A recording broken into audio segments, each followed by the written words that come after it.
Welcome back to the A-List, guys. The A-List Lowdown coming at you Monday, April 14th, 2025 with Canadian Crime Catch 22 and a couple things. Graham's got, he's been just back in the saddle. He's got a few things to go over. We're trying a new format where we're going to sort of take turns. Instead of fighting for the space, we're going to trying to find out where we sort of take turns and play off each other. So we'll see how that goes. Let us know what you think. Is that what we're doing already? Or? Yeah, I think so. I got to vent a little bit. I mean, I don't know if you've experienced this at all with the boomers, but I was listening to these two guys, kind of like us, podcasting. They have a radio station, I think, and they're very much pushing back against the liberals and their, the election stuff and the policies and all that. And they were talking about a story about how the guy was talking to somebody in his mid 70s or high 70s. And, right away, the guy's like, oh, so you're a Trump fan, that kind of stuff, right? Oh, and then like it quickly devolves into like, oh, you're full of misinformation, and they can't talk about politics. You know what I mean? Like they can't go back and forth and talk about the facts and stuff, right? So yeah. I had this experience myself where I was going back and forth with somebody I'm really close to, like 79 years old, let's say. I'm not going to say who it is because I don't want to do that. But, and I wrote this big rant back. I'm like, forget it. I'm going to not like sit and I'm going to just rant back at like, what's wrong with Canada right now. And like, we need your generation to step up and like turn the TV off and, pay attention. And then it's like, I got a response like, we don't talk about politics and blah, blah, blah. And then I thought, it clicked in. I'm like, you don't talk about politics when I'm responding to you, but you can start by your virtue signaling politics about how you're going to not travel to the US anymore. And you're putting your travel plans on hold and you're doing all this for Team Canada. But if I respond with my politics, then all of a sudden we can't talk about politics anymore. And then just clicked. I'm like, oh my God, this is exactly what's happening. Seems to be the case. Yeah. When you call them out on their bullshit. Oh, it's so crazy. So let's start with this one. Gonna do on crime. I don't know if you've heard this or not. This is just a short little clip. And while Eric over here is opposed to having people on house arrest, we do have to acknowledge the fact that our prison system is incredibly costly. Housing somebody within the prison system is a huge burden on taxpayers versus having them on house arrest, for instance. And so, I mean, it's not a lot of context to that clip, but anytime I hear somebody talking about these internal programs that are so expensive, I think about all the billions that are going to Global Affairs Canada and wasting, right? So this is just from Larry Brock. He says, Mark Carney's handpicked Liberal candidate says the quiet part out loud. They think that locking up dangerous criminals is too expensive. Carney's hug-a-thug Liberal team already voted to give house arrest to arsonists, car thieves, kidnappers, even those convicted of sexual assault. Oh, I didn't know about the house arrest part. On April 28th, Canadians will make a choice, a fourth Liberal term of more crime and chaos, or a Canada First conservative government that locks up criminals and puts victims first, keeping our streets safe for a change. I mean, this is a pretty obvious problem, right? I mean, it really, you would think it's obvious, right? And then I like some of these comments here. They need to create future prison vacancy for those who speak unapproved words online. I mean, the UK is going somewhere very similar. Privatize prisons and make them self-sufficient. They can grow and process their own food. I like that idea. Priorities elsewhere, but at home. Mario, you were 100% correct. We have a major backlog in healthcare, drug issues, homeless people, food bank shortages, indigenous reserves across Canada with no clean water, blah, blah, blah. So then I got this guy's post here about how come it didn't take me back to my I don't know. bookmark? Let's see here. This is from Gen Xer. What's the truth, Bill? Because Bill Blair. Let me click on this and see what Bill Blair was saying. Canadians deserve to feel safe in their communities. Mark Carney's plan will remove assault weapons from our communities, combat organized crime, and strengthen supports for victims. The time to build a safer, stronger Canada is now. I mean, this is where we're at. When look at this chart. What's the truth, Bill? Going after law-abiding people won't fix anything, dumbass. So this is the violent crime since 2006. So here it was at about 450,000. Now I'm trying to figure out where this came from, and it says Source Statistics Canada. So I'm going to show you my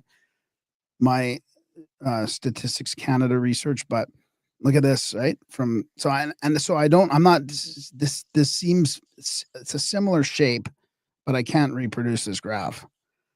But this is where Trudeau took office. Look at back from 2006. Violent crimes dropped significantly to 2014. Then they started going up, and now they're way above where they were in 2023. I don't know where 2024 is, but I'm assuming it's probably still going up. So I don't know what this means. Like if this is a total violent crimes, like 525,000 or violent crime reports, like I really don't like sharing graphs where there's no context like that. So I went to here. Actually, what do I want to start with first? I went to this one, crime severity indexes. So this is all in Stats Canada. You can go back and find some of these, right? This is back from 98 to 2023. And it's pretty crazy to me that back in the 90s, I think we've done this before on one of these segments too. We've looked at some of the crime, but back in the 90s, it was quite high. And then it came all the way down in 2013, 2014 there, and then it started going back up. So I think what they've done is a lot of these graphs you're seeing are from like right here where it's kind of level, right? Where it looks like it came down. It doesn't show that how much it came down from, it sort of seems like this is a new high when it's not. Mm-hmm. But there was That's still an alarming trend. Yeah. And then I saw this, which was selected police reported property crimes and robbery. So selected police reported property crimes. And I was trying to figure out, why is this from 98? Why are all these sort of down, even in 2020? So I couldn't repeat that sort of trend with this chart, property crimes and robbery. So maybe it was just property crime. What? Nothing. Oh, I thought I heard something. And then I go over to this one here. This is very similar. So police reported crime in Canada. So pretty general category there. Released July last summer. So none of this is including 2024, but look at this one. So this is kind of similar, right? So here's the violent crime from 2006. It goes down right to 2014 and goes up. So this is like very similar to the graph that guy was posting on X. And there's the severity index, which is the one that we looked at before, which is, I don't know how they make that up. I guess I should figure that out at some point. And then the non-violent crime is down here. It's a little bit more level. Wow. So yeah, I mean, here we go. Child pornography up 52%. Right. Crazy, eh? This is why they want to clamp down on our kids. This is their excuse to, and I'm not saying it's not a good excuse for some clamp down, but to limit our ability to use websites and all that kind of stuff. Like the censorship apparatus is going to basically use that as an excuse, right? Mm-hmm. So let's just go through this quickly. Important shifts in certain violent and non-violent crimes impacted the CSI across Canada. That's that crime severity index. So minus 14. So homicide down 14%. 35% is up. Extortion is up 35%. Extortion. I get it. I don't even know what an example of that would be nowadays.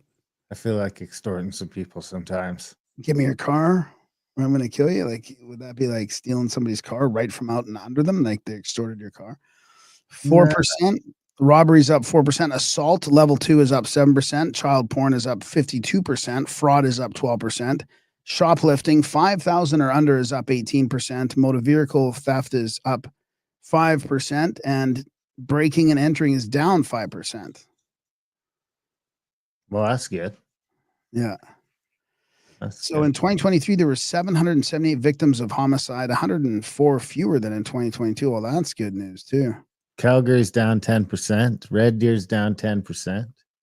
Looks like BC and Quebec are falling apart. That's wow, dude. Oh yeah, that's those dots right there. So there's some 5 largest increases and decreases in the CSI by metropolitan area. So yeah, that's a good point. So Lower Ontario, Quebec, and BC, the highest increases, and Alberta and some other Ontario areas, they're lower. Wow. Interesting. Oh, there's by province. So where's Alberta on here by province? So Alberta's down. The CSI value is down 100. It's at 103. It's down 2%. The crime severity index. Yeah, and the crime severity index is up in Saskatchewan, where I am, up 2% at 160. That's probably about expected. 2%. Yeah, there's some pretty growth, like going with the population growth. There's some pretty rough towns in Saskatchewan, apparently. Oh, I bet you there's some rough reses too. Yeah, for sure. So yeah, that's that one. Do you have anything? I ain't got shit. I kind of came in this expecting to just bounce off of you. All right, well that sounds good. So let's go to ButtonGate already then, if that's okay with you. We got to talk about this. I don't want to talk about it because it's been talked about too much, but it's just happened and it's kind of important, really. I mean, this is ButtonGate. What's happened at some of the Canadian? There was a conference by the a lot of conservative. What would you call them? Politicians, and I don't know if there's a lot of influencers, a lot of media there, but a lot of people at this sort of conference about conservatism and stuff in Canada, and this is what happened. So this is interesting because to me it's like, why is the CBC? So it was almost like they couldn't stop this from coming out. There was 2 eyewitness accounts of this problem, kind of like whistleblowers. So I mean, I think they just couldn't keep a lid on it. Liberal operatives reportedly planted buttons with divisive messages at a conservative conference in Ottawa last Wait till you see these divisive messages week, but the campaign trick seems to have backfired. CBC's Kate McKenna broke the story and has more. So last week I covered this conference, the Canada Strong and Free Networking Conference, and it's an annual event where conservatives from across the country come and meet and talk about issues. And while I was there, I noticed a couple of buttons that I thought were strange. One said, "Stop the Steal," which is an apparent reference to the 2020 movement to overturn the US election results. And the other had the name Jenny Byrne crossed out and replaced with Corey Tenike. Byrne is the Conservative campaign manager, and Tenike is a longtime Conservative strategist who has been critical of the ongoing election campaign. So it's conceivable that people at this conference made these pins. And in fact, I spent time last week trying to prove that. But recently, I learned it was an operation undertaken by the Liberal War Room itself. 2 operatives went to the conference and planted these buttons, and in an attempt to tie Conservative supporters to the politically toxic Donald Trump. I was having dinner with friends, and I saw some people who I recognized to be Liberal staffers. I overheard the person next to me, a man, who had already identified himself as someone who was working in the Liberal War Room, and he's talking about how he was at the conference and planted these buttons in a Liberal campaign-sanctioned false flag operation. So I confronted him. He knew I was a journalist. Can you believe they called it a Liberal campaign false flag operation? I said, it almost seems like a double false flag. I mean, you know what I mean? Like I don't know. It could like the kind of idiot shit you'd say if you wanted to get caught. Yeah, right. It was a double agent doing a false flag. Double agent on a triple sting. Journalist, I said, if you did that, then that's a story and I'll report it. At first, he conceded that he had said that, but once I said it was going to be a story, he denied having said anything at all. So I left shortly after, and then at a separate bar, a Conservative source told me another Liberal campaign staffer was also talking about it. So the next day, I put in a request for comment with the Liberal Party, and they didn't deny it. It's not unusual for political parties to play tricks like this during a campaign, but it is unusual to hear about it from them. That reporting is from CBC's Kate McKenna. So that's just a what did they call it? Playing a trick, little tricks like this. Imagine if it was done the other way around when if you did a bunch of like WEF buttons and stuff for the liberals, I mean, you could come up with some pretty nasty buttons that sound pretty much like, hey, you know, net zero, blah, blah, blah. Imagine if the conservatives did that. Even they were saying that it seems weird that they got caught. Really? Well, that's what they just said in that thing. It says that the weird thing is that they figured it out, or it led back. You know, it's like Yeah. it's almost like I told you. It's like these guys are doing everything in their power to lose this election. Whether or not it'll be enough. I mean, that one like just week, that 1 week of hating Trump and Carney coming in, swung everything out of whack so much that it's sort of, you can see it all sort of folding back out. But it's like, yeah, I mean, even their side, it's like, what? Why would you? How did you get caught? I mean, you just said just shut the fuck up. All you got to do is just. But they can't, because it's a virtue signaling thing, right? It's almost like they have to be virtuous about these things. They think that it's somehow doing good. And then this is a funny one. A foul smell emanates from this dirty trick, the stench, I dare say, of butts. Get it? Gerald Butts. Yes. So here's Ryan Garrettson. I got to play that. I got to read his. Wow, what an unbelievably bad statement by the liberals. They made the buttons to poke fun because they believed they were Trump. There were Trump allies at the conference, and it got carried away. They did it with the hopes a disparaging news story would come out of it, plain and simple. So this is the Liberal Party just emailed me a statement regarding ButtonGate. This is the most important election in a generation because of the historic economic crisis that is facing Canadians today. So this is from the Liberal Party, right? What? On the libs. And the Liberal Party of Canada will continue to run a positive campaign focused on building Canada strong. After many news reports last week about conservative infighting and prominent Trump allies being hosted at this Canadian Conservative conference, well, they even throw that in there, eh? It's been reported that Liberal campaigners had created buttons poking fun at those reports, which regrettably got carried away. While it is worth noting that many materials being shown online have nothing to do with members of our team, the party has acted quickly to review the matter. As leader, Mark Carney has also made it clear to the campaign that this does not fit his commitment to serious and positive discourse. So there you have it. Is there any good comments here? They've been trying to build a narrative for days that the CPC was going to deny the results of the election. Too big to rig, stop the steal, etc. This wasn't an isolated prank. This is creating a narrative that isn't true. And this does make me feel like the Nazi flag at the, well, no kidding, at the convoy was a plant too. This calls a lot of things into question. Well, yeah, I mean, we all kind of agreed about that. Yeah, I agree. I think that well, you saw, was that Table Salt? Table Salt shared something about it's like it made him question the Nazi flag. Oh yeah. Yeah, I was like, really? That's what made it? I mean, we questioned it right away. It was pretty gross. Right away we were saying that was a false flag. I mean, it was so obvious. Well, we live in false flag land, so yeah, totally. So I'm gonna go to Carney's thoughts about it. Good morning, Kate McKenna from the CBC. Hi. Members of the Liberal War Room, so the Central Campaign, distributed The Liberal War Room. Ba-da-ba. War Room, so the Central Campaign distributed "Stop the Steal" buttons at a Conservative event. Given the anti-democratic implications of this phrase, how much does this event undermine the trust in the way that the Liberals operate, and what have you done in response to these revelations? Thanks for the question.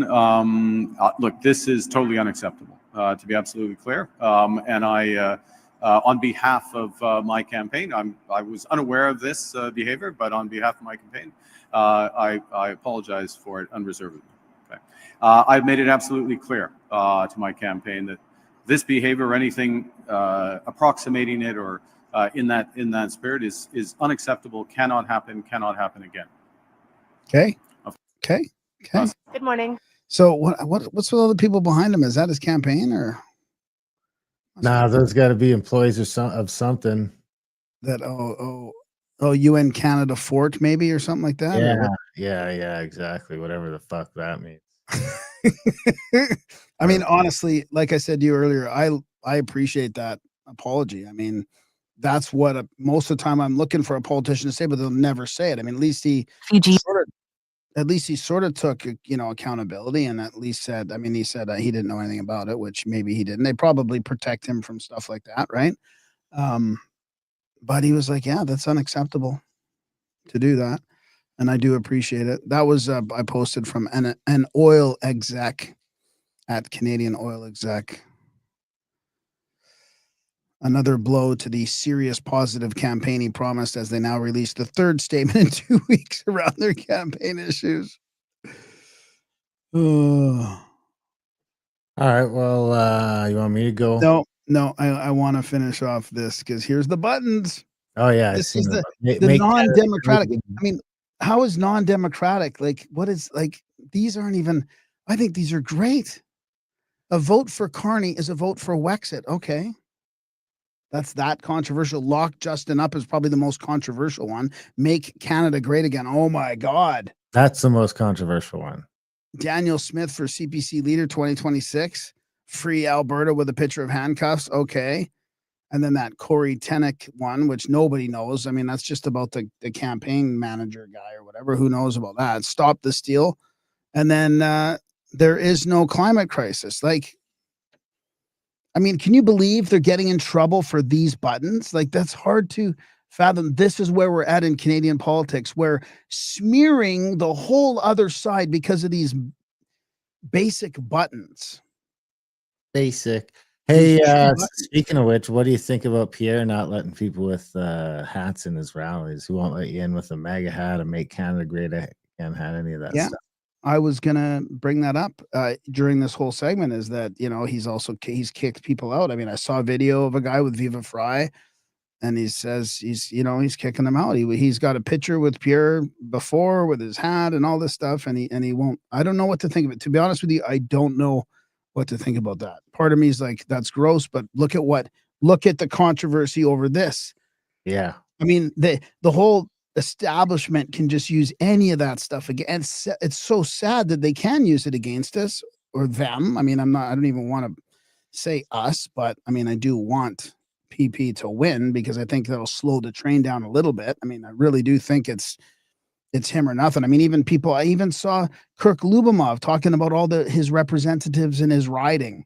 I'm like, it shouldn't even be based on riding. It should just be, you got to vote for the guy who you want. It's Pure versus Carney. Well, yeah, it's PP versus Carney. I mean, what?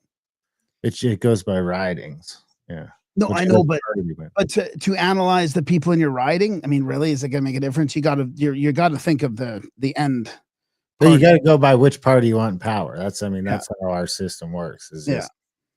Representation. Once you get past a certain level, representation doesn't matter anymore. So it's, I still predict that PP is going to win. I think he'll still even get his majority. I mean, most people would say that's crazy, but I think that it might happen. Everyone's watching too much TV. I think I think even the right is watching too much TV. It's like, I'm telling you, it's another Trump phenomena happening down below. I feel like.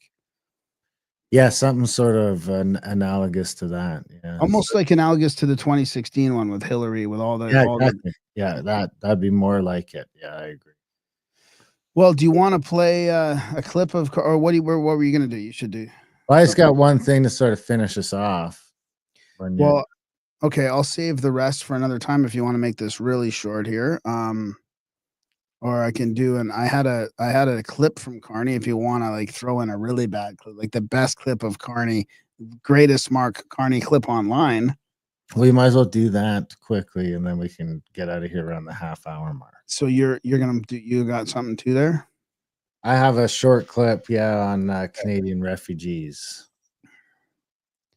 Okay, so this is from Raw and Unfiltered, the greatest Mark Carney clip online. I'll read that after I play the clip because you can tell me when to stop it. This is the best Carney clip ever. As I said a moment ago, Jason, I wanted to put words into action. I believe that this is it's climate change is the biggest risk to the world. But when you turn it around, if you're part of the solution, it makes it the biggest commercial opportunity in the world. In effect, we're going to rewire, so to speak, the entire global economy consistent with net zero. And I wanted to be at a place that could play a leading role, in fact, in many respects, a defining role in that. Now, it happens to be the case that I have known Bruce Flatt, CEO of Brookfield, and many of the senior partners of Brookfield for longer than I'd care to admit, but I will admit to more than a quarter century. I've seen what they have done with the firm, transforming it from into one of the world's leading alternative asset managers, shifting from black to, through the spectrum, the underlying assets towards green, not all the way to green, but towards green. And in the process, developing this enormous expertise, not just in renewables, but really in decarbonization, understanding energy systems, understanding business transformation. I mean, this Brookfield is an entity that operates, doesn't own, it does own, but it also operates 20 gigawatts of renewable power across hydro, wind, solar, across 4 continents, and then has the equivalent, in fact, more than the equivalent of in their development pipeline. So track record, expertise, the people, and that ability to operate at scale, at global scope, and to focus on transformation, that all lined up for me. And I guess the last thing is just an enthusiasm within the organization to accelerate what needs to be done. Now, his title on that clip was Vice Chair. I'm not sure if you caught everything he said there. How do we unpack this? First of all, he's known the CEO and all the other high officials in Brookfield Asset Management for a quarter of a century. That's over 25 years. He's had a good relationship, a good friendship with Brookfield Asset Management. Furthermore, how he's talking how he always wanted the opportunity to be in the position to lead the way and to have that moment where he can act on it and make it happen. That moment here in Canada, being prime minister. And like he said, he wanted to put words into action, that climate change is the biggest risk. But if you turn it around, it is the biggest commercial opportunity in the world.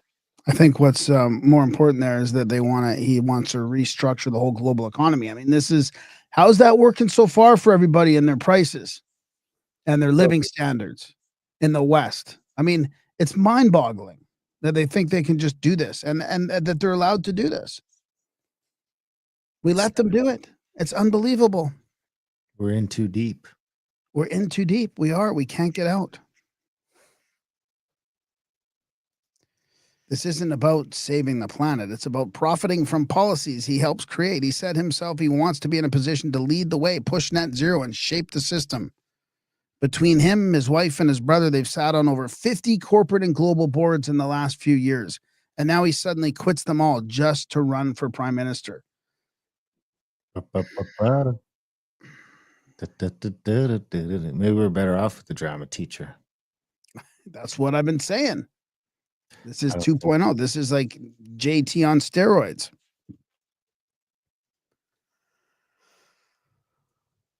All right, go for it. Are you done, motherfucker? All right, let me see if I can pause this quick enough to. So, okay, how am I going to do this? I'm not crazy about Instagram. Is hard to use on the show, you know? Let's see what happens. Refugees in Canada receive financial aid? Here's the breakdown. Many people wonder how much financial support refugees receive when they arrive in Canada. Under the Resettlement Assistance Program, RAP, refugees get nearly $1,900 per month. Plus, they can earn up to $1,000 from employment. Families with children also receive the child tax benefit, which provides $1,800 per child per month. On top of that, there's a $500 housing top-up and a one-time $8,300 startup allowance for basic needs, like furniture and clothing. Even after RP ends, refugees can apply for provincial assistance if they still need financial help. This has sparked debates online, with some Canadians pointing out that pensioners receive only about $1,500 per month after working their whole lives. What do you think? Is this fair or unfair? Let's discuss in the comments. So That was a pretty good breakdown of kind of the stuff we've sort of been talking about, but it adds up. I mean, what's that? If you came here with 2 kids, you got 2 people getting 1,900 each. That's 3,800 plus another 36. I mean, you're doing all right, Plus man. the 8,300 to start Same up. kind of money. Have to be making $100,000 a year or over $100,000 a year to be taking home that kind of money. Yeah. So anyway, like, subscribe, share the show, tell your friends, sign up and subscribe and comment, and check out alist.ca if you want to support us or sign up for the podcast, all that fun stuff. Of course, everything else we're up to is available at Grimericans.ca. But now we love you guys, and we will see you on Wednesday.